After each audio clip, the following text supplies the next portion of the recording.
Na segunda metade do século XVIII, o mundo ocidental sofreu profundas transformações de ordem econômica, política e social. O antigo regime, fundamentado no absolutismo monárquico, não resistiu ao ataque e entrou em violenta crise. Na França, essa crise resultou num conflito interno de grandes proporções, conhecido como Revolução Francesa. Contudo, a confrontação inicial partiu da América e era dirigida contra o sistema colonial.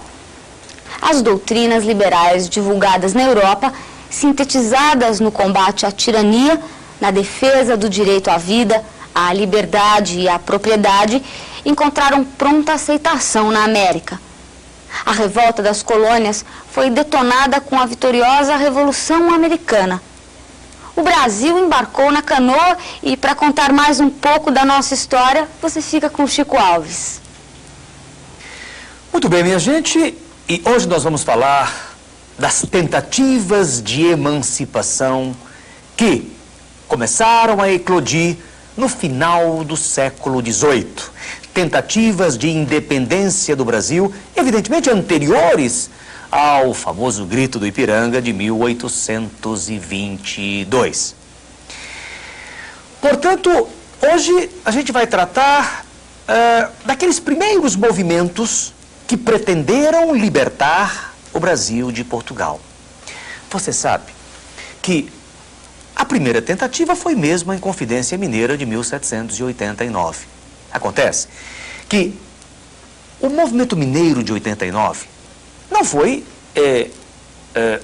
digamos, o primeiro movimento, a primeira rebelião que ocorreu na colônia. O Brasil já vinha conhecendo uma série de rebeliões que os historiadores preferem chamar de movimentos nativistas.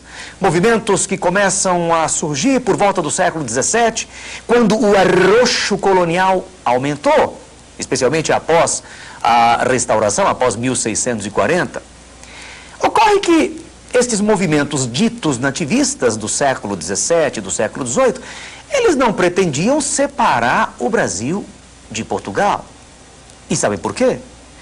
Porque nessa época o Brasil ainda, a elite brasileira, a aristocracia brasileira, os homens que depois participaram dos movimentos de emancipação e da própria independência do Brasil, esses movimentos, é claro, não tinham consciência da necessidade de se romper com o pacto colonial. Ainda não havia amadurecido a ideia de liberdade, de independência da colônia. Para que isto acontecesse, era necessário, sem dúvida alguma, que a opressão atingisse o máximo e que uma série de acontecimentos externos desencadeassem a luta pela independência do Brasil e das demais colônias americanas. É bom que você saiba, isso é muito importante, que no caso do Brasil, essa luta pela independência, essa tentativa, a primeira tentativa de independência do Brasil, ocorreu em Minas Gerais e não foi por acaso. Você sabe que Minas foi o palco do ouro no século XVIII. Mas você também já sabe que a mineração entrou em decadência na segunda metade do século XVIII. Olha, o ouro entrou em declínio, a mineração entrou em decadência justamente porque o nosso ouro era de aluvião. Era um ouro de fácil extração, rápido esgotamento. E é lógico que esse fato, no lugar de fazer com que a coroa portuguesa procurasse uma explicação para essa decadência do ouro, o rei de Portugal achava que o quinto diminuía porque o contrabando aumentava e a opressão fiscal cresceu muito. E é claro que num dado momento ninguém mais aceitava a opressão. A opressão atingiu o máximo. No caso de Minas Gerais, eu nunca vou esquecer que um belo dia Na época, a rainha de Portugal, que estava governando o país, desde 1777, desde a morte de seu pai, Dom José I, a Dona Maria I, a famosa louca de Portugal, a rainha louca, ela autorizou o governador das Minas Gerais, no sentido de que ele declarasse derrama em toda a capitania de Minas. E o que era a derrama? Era a cobrança violenta dos quintos atrasados, dos impostos atrasados. E os mineiros deviam, entre aspas, em 1789, cerca de 9 toneladas de ouro. Era muita dívida. É claro que os mineiros, os proprietários, diante da derrama, diante da influência do pensamento ilustrado, diante da influência do pensamento iluminista, da experiência norte-americana, diante de toda a conjuntura revolucionária tremendamente positiva para os movimentos de libertação, estes proprietários, os mineiros, organizaram então a chamada Inconfidência Mineira, um movimento de letrados, de intelectuais, não, melhor dizer, um movimento de proprietários. Tanto é verdade que os mineiros, os chamados inconfidentes, chegaram mesmo a discutir a questão da escravidão, mas a maioria achou por bem manter o escravismo, manter a escravidão. Afinal, eles eram proprietários de terra e de escravos e defendiam a tese de que os escravos eram os pés e as mãos dos proprietários.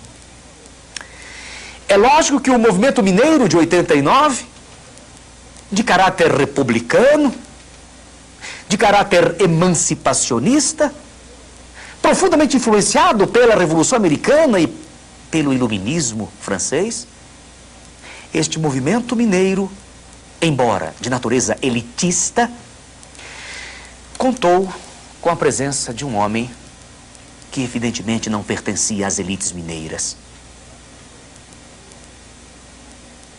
Tiradentes. A foto mostra, a ilustração está mostrando Tiradentes ante o carrasco. Tiradentes. Tiradentes, um homem que a gente poderia classificar como do povo. Não era da elite. Poderíamos dizer que ele era pobre.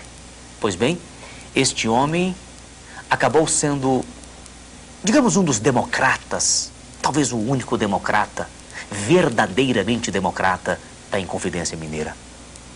O movimento foi violentamente reprimido e você sabe que o Tiradentes foi executado, enforcado em praça pública em 1792, no Rio de Janeiro. Além da Inconfidência Mineira, outras tentativas de emancipação também ocorreram, ainda no século XVIII. Em 1798, na Bahia, Axé, Bahia. Na Bahia,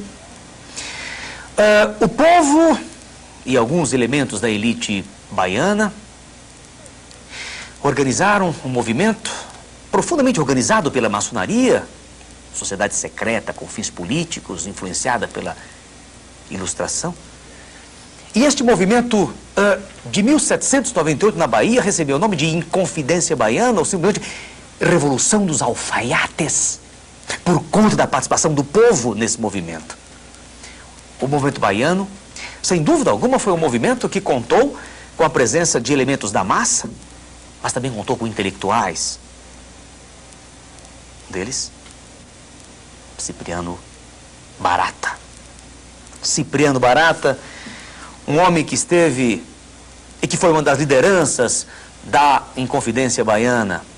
Cipriano Barata, que entendia que além da independência do Brasil, era necessário que o Brasil tivesse mais coisas. Era necessário acabar com as desigualdades raciais, desigualdades sociais. E é por isso que o movimento baiano foi violentamente reprimido. A repressão ao movimento da Bahia de 1798 foi muito mais violenta do que a mineira. Mais tarde, outra tentativa ocorreria, e exatamente quando?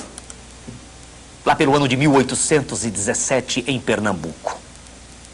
Foi a Revolução Pernambucana de 1817, e aqui nós temos a bandeira da Revolução Pernambucana de 1817. Movimento republicano, movimento emancipacionista, movimento que também pretendeu separar o Brasil de Portugal. Movimento que também fracassou. E fracassou principalmente por quê? Fracassou porque, meus amigos, todas estas tentativas de emancipação política do Brasil anteriores ao grito do Ipiranga, elas aconteceram de forma isolada. Isolada. E é bom que se saiba que, com isolamento, não se consegue nada. Claro que a nossa independência acabou tendo uma outra conotação, mas isso é coisa para o futuro. Eu quero que você veja no seu vídeo um resumo das tentativas de emancipação política do Brasil. A Inconfidência Mineira de 1789, elitista, republicana, liberal, regional. A Revolta dos Alfaiates, a Inconfidência Baiana de 1798, com apoio popular, também em caráter republicano, liberal, igualitário, regional. E, finalmente, a Revolução Pernambucana de 1817, com características semelhantes da Baiana de 98 e da Mineira de 89. É claro, ficamos por aqui e não esqueça, vestibulando sempre.